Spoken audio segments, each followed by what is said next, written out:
Sir, राष्ट्रपति के अभिभाषण पर जो चर्चा चल रही है, भाषण अगर पढ़े सुने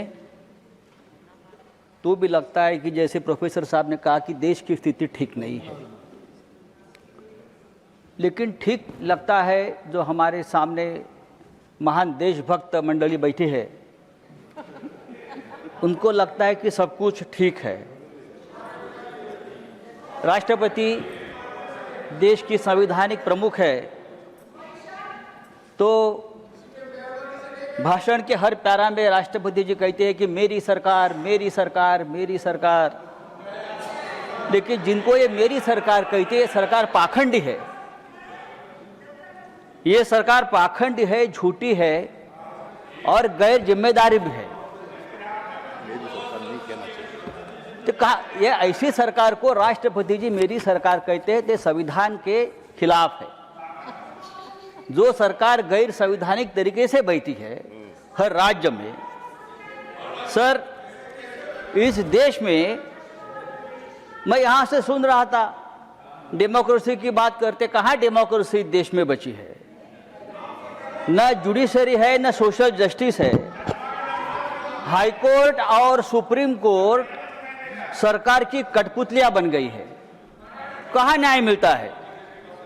चुनाव आयोग जो देश का है वो भारतीय जनता पार्टी की प्राइवेट लिमिटेड कंपनी बन गई है।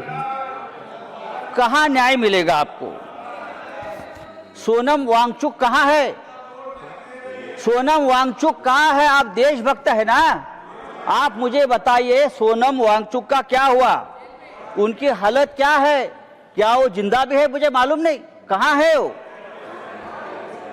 देखिए उनका अपराध क्या है? उनका अपराध है कि हमारी जमीन चीन ने कब्जा कर ली है। ये बात उसने कह दी तो उसको देशद्रोही बताकर जेल में डाल दिया। क्या ये डेमोक्रेसी है?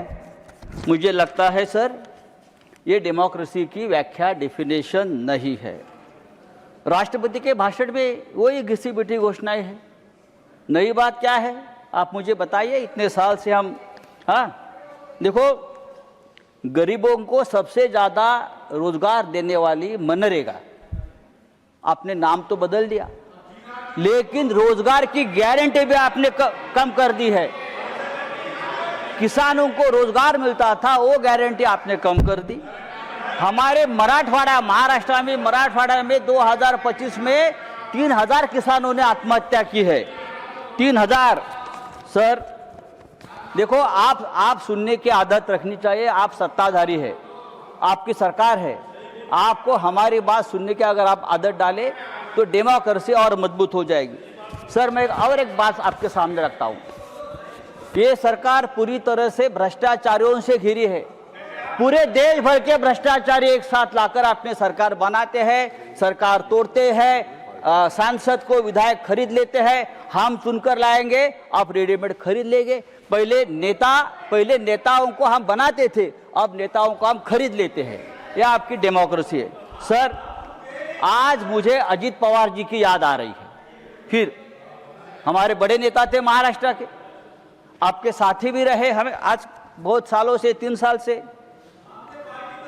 दुर्भाग्यपूर्ण तरीके से उनकी मौत हो गई। आज भी हम लोग सदमे में है कि ये कैसा हो गया।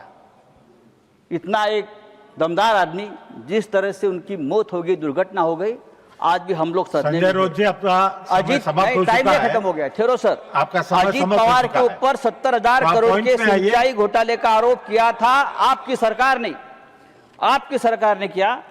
लेकिन वो भारतीय जनता पार्टी के साथ आ गए और पवित्र हो गए। 15 जनवरी को अजित पवार जी ने एक बयान दिया था। 15 जनवरी को अजित पवार ने बयान दिया था और भारतीय जनता पार्टी को एक जवाब दिया था। आप सब्जेक्ट के बाहर बोल रहे हैं। क्या कहा था कि अगर आप सिंचाई घोटाले का आरोप करते हो, ये विषय नहीं है, सिंचाई घोटाले का आरोप करते हो तो सिंचाई घोटाले का पैसा हमने नहीं खाया है। भारतीय जनता पार्टी ने भी इस सिंचाई घोटाले में जमकर पैसा खाया है और भारतीय जनता पार्टी की फाइल मेरे पास है। ये अजित पवार का बयान 15 जनवरी को आया है। और इसके बाद 10 दिन बाद अजित पवार की विमान दुर्घटना में मौत होती है। देखिए, मैं आरोप नहीं कर रहा हूं, लेकिन ये मौत रहस्यपूर्ण है। आपके ऊपर आरोप किया, फाइल कहाँ है? मेरी जानकारी है कि अजित पवार वो फाइल हमेशा अपने साथ रखते थे।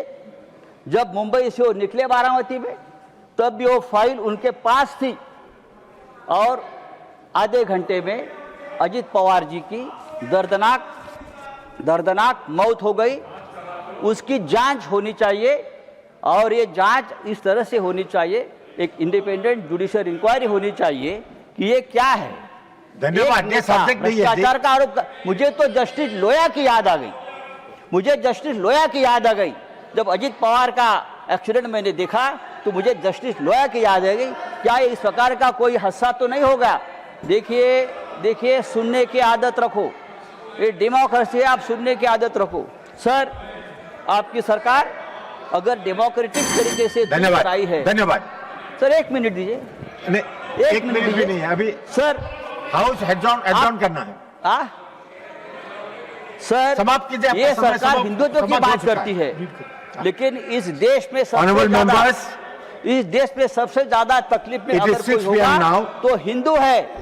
इंदौर में हिंदू गंदे पानी पीकर मरता है। लखनऊ में हिंदू कप सिर्फ पीकर मरता है और बांग्लादेश में हिंदू को मार दिया जाता है और देश के प्रधानमंत्री और देश की सरकार उसके ऊपर चुप बैठी है। सर, आदरणीय राष्ट्रपति जी ने अगर इस बात का जिक्र किया होता तो हम बहुत आपके स्वागत करता। धन्यवाद। Now special mention.